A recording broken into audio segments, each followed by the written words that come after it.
Pocket English Podcast from your pocket. Welcome back to Pocket English Podcast. Today, we are going to fix the scariest moment in any conversation, the silence.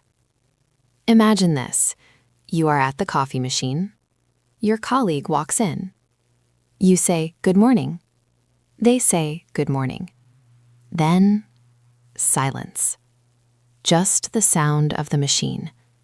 You look at your phone. You look at the floor. You want to speak, but your mind is empty. I used to hate this moment. When I first started my new job, I would actually pretend to get a text message just to leave the room because I didn't know how to extend the talk. In this episode, I'm giving you the bridge technique. 3 simple patterns to cross that silence and chat comfortably for 2 minutes.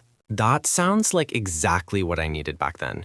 Because saying hello is easy. We learned that in the first week of studying English. Exactly. Hello and how are you are automatic, but the moment after that is where the real connection happens, and it is also where the panic starts. You feel like you are standing on one side of a river and the conversation is on the other side, and you just don't have a bridge to get there. That is a perfect image.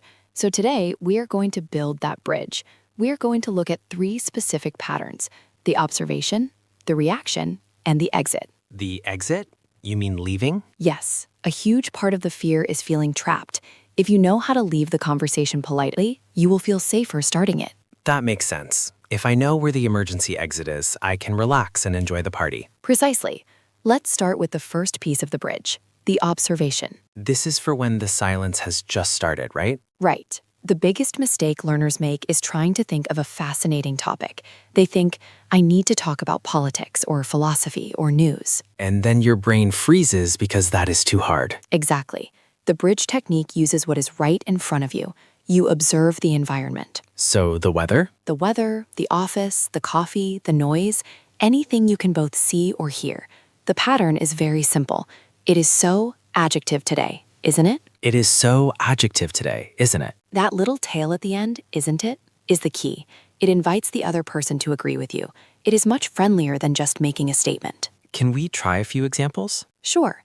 Let's say we are looking out the window and it is raining hard. It is so gloomy today, isn't it? Perfect. Gloomy is a great word for dark, sad weather. Now, imagine we are in the office and the phones are ringing nonstop. Everyone is running around. It is so busy today, isn't it? Good. But let's use a stronger word.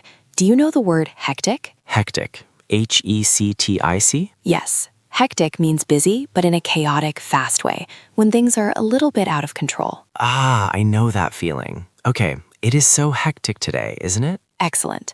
Listen to the intonation. Jack didn't say, isn't it, like a robot. He went down at the end, isn't it? Isn't it? When your voice goes down, it shows you are expecting them to agree. It creates a connection. Let's listen to a short conversation using this bridge. I will play the colleague. Okay, I'm at the coffee machine. Coffee pouring. Morning, Jack. Morning, Emma.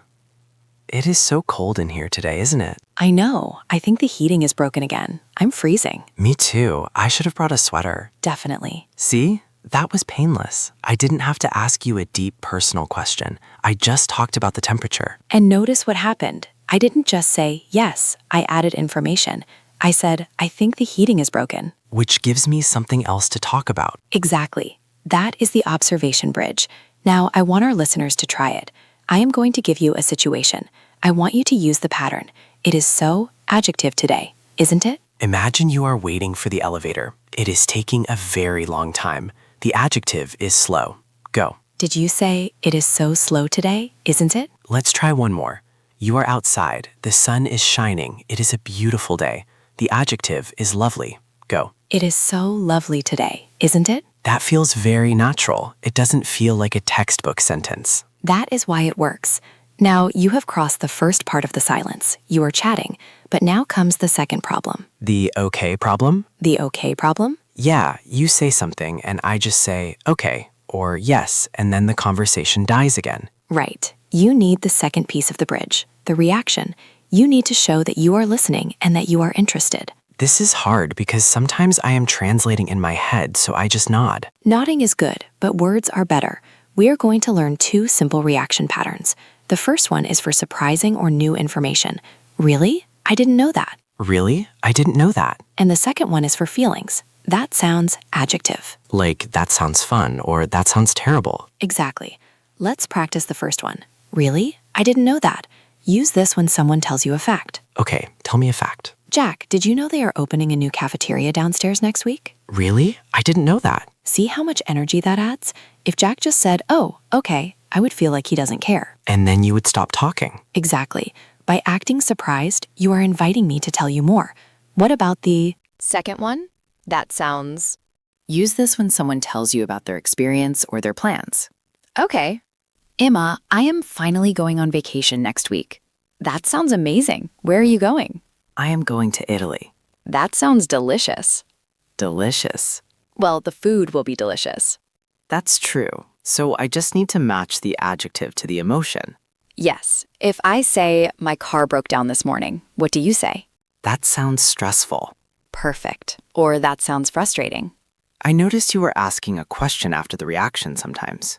Yes, that is the advanced move. Reaction plus question. That sounds amazing. Where are you going? This keeps the ball rolling. But even if I just do the reaction, it is better than silence. Much better. Let's try a dialogue. We will combine bridge 1, observation, and bridge 2, reaction. I am ready. Break room setting again. Morning, Jack. Morning. Whew, it is so hectic today, isn't it? Oh, tell me about it. The boss just gave me 3 new projects due by Friday. Really? I didn't know that. That sounds incredibly stressful. It is. I think I'm going to be here all weekend. Oh no, that sounds miserable. It really is. Wow, I actually felt like I was in a real conversation there. You were. And look what happened. You didn't talk about yourself at all. You just reacted to me. That is a relief. I don't have to be interesting. I just have to be interested. That is the best advice for any language learner. Be interested. Before we get to the final bridge, I have a quick question. Go ahead. What if I am using these bridges and the conversation is going great, but I actually need to leave? Ah, the fear of being trapped. Yeah, sometimes I don't start a chat because I am afraid I won't be able to stop it. That brings us to bridge 3, the exit strategy. This is important. If I just walk away, it is rude. Very rude. You need a signal phrase. The magic word here is anyway. Anyway? Yes, but the intonation is crucial. You can't just say it flat. You have to say it with a falling tone, like you are concluding something. Anyway. Anyway. Then you give a small reason and a future wish. The formula is anyway plus reason plus catch you later. What kind of reason? Do I need a big excuse? No, simple is better. I'd better get back to work. I need to grab my lunch. I should get going. Okay, and catch you later? Catch you later is a friendly, casual way to say goodbye. It implies we will speak again soon. So the full phrase is, anyway, I'd better get back to work. Catch you later. Perfect. Let's listen to the difference. Jack, tell me about your project and I will exit badly. So the project is really big and we are trying to fix the software. Goodbye. Wow, that felt cold. Right? It felt like I was rejecting you. Now let me do it with the bridge. So the project is really big and we are trying to fix the software. Anyway, I'd better get back to my desk. Good luck with the software. Catch you later. That felt totally fine. You acknowledged me, gave a reason, and wished me luck. And notice I waited for a tiny pause. I didn't interrupt you in the middle of a word. Right, you waited for me to finish my sentence. Let's practice this. Listeners, I want you to practice the exit bridge. I am going to talk about my cat for a few seconds. When I stop, I want you to say, anyway, I had better get back to work. Catch you later. Ready? Go. And she is just so cute when she sleeps on the sofa. She looks like a little ball of fur. Did you say it? Anyway, I'd better get back to work. If you did, congratulations. You just escaped a boring conversation about my cat perfectly. So we have the observation to start, the reaction to keep it going, and the exit to finish. Shall we put it all together? Let's do a full simulation. I will be the learner, you be the colleague. Okay, it is Tuesday morning, 10 a.m., kitchen. Takes a deep breath. Morning, Jack. Hey, Emma. It is really dragging this morning, isn't it? A drag? Oh, totally. The time is moving so slowly. I feel like I've been here for 12 hours. Really? That sounds exhausting. Is it the new client reports? Yes, they are a nightmare. I have to check every single number manually. That sounds incredibly boring. I hope you finish soon. Thanks. Me too. Anyway, I'd better head back to my meeting. Good luck with the reports. Thanks, Jack. Catch you later. Catch you later. Cut. That was perfect. I used drag. I forgot to ask about that. Good catch. Drag is a great slang word. If Something is a drag. It is annoying and slow, like dragging a heavy box across the floor. This week is a drag.